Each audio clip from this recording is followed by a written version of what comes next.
Norfolk Southern, the company that owns the train involved in that massive derailment last month, is expected to join the EPA for a public meeting in East Palestine, Ohio tonight. It's been 4 weeks since the toxic train disaster. Our Lana Zak is on the ground in East Palestine, Ohio, covering the story for us and joins us now. So, Lana, what can we expect from tonight's meeting? Contentiousness. We're going to expect that we are going to have a room full of people who are skeptical here in East Palestine of what they're being told by officials.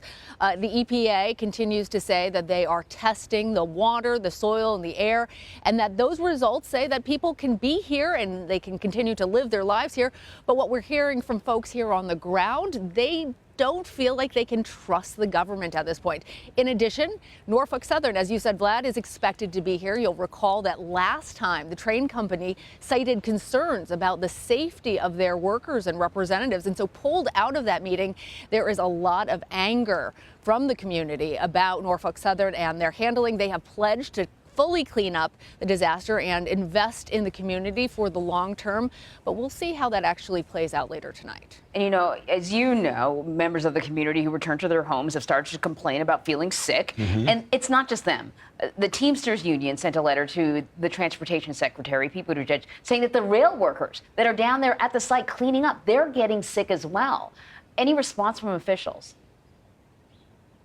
So, Anne-Marie, I went down by the site earlier today just to sort of take in what I could. I spoke with one worker. They are there. They are continuing to work. I will note that they didn't really seem to have particular protective gear. Now, I wasn't down at the more hazardous area level, but you could see that there was a lot of activity. It was persisting. Jonathan Long, who wrote that letter, the union representative who wrote that letter, tells CBS that his workers, the majority of the 40 that the union interviewed, are complaining about nausea, migraines. So far, he says he still hasn't received a response. And some of those workers say that they have continued to be on the job despite requesting to be transferred to something else because they worry not just about the short-term effects of this, but potentially long-term health effects. As you know, Lana, a group of bipartisan senators from Ohio and Pennsylvania unveiled new rail safety legislation in the wake of this derailment. What are they proposing? Well, that's really interesting because when was the last time, Vlad and Anne-Marie, we were talking about bipartisan legislation? It's really something that is rare, especially notable that this has become a political football, with Democrats saying that the Trump administration repealed railway safety regulations. On the part of Republicans, you hear criticism that President Biden hasn't been here, that Transportation Secretary Pete Buttigieg was slow to act. So there's a lot of politics that are happening at a national level, but it is really notable that they are proposing this legislation, bipartisan legislation. One of the top things that it's going to target is regulations for mechanical issues, including those wheel bearings, which you'll recall was determined to be the cause of the accident here in East Palestine by the NTSB.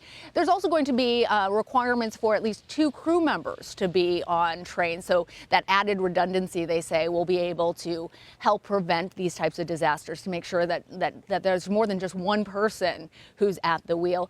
And then the other, another notable part of this legislation is, of course, that they're going to have to notify state and local officials when hazardous materials are being transported between state lines. So this is a positive development. It is coming from a group of senators, so there's still a question about how the GOP-controlled House will respond and whether or not it'll pass there. So just because we have Republicans and Democrats on board in the Senate doesn't mean, as you guys well know, that that's going to be go all the way to the finish line, but we'll continue to watch that.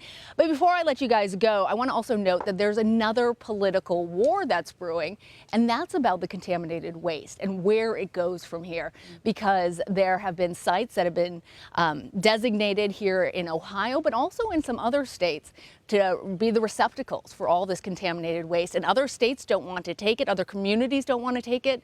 But guys, it has to go somewhere. Yeah, Lana, we saw, you know, in Michigan, they were starting to take it, and then they said, hold on a minute, you didn't tell us exactly what we were getting here, and they stopped that flow. And, you know, bipartisan legislation is always good. We'll see how the rail industry responds, though, because we know they are vocal. Yeah, exactly. Lana, thank you very much. Yeah. Thanks, guys.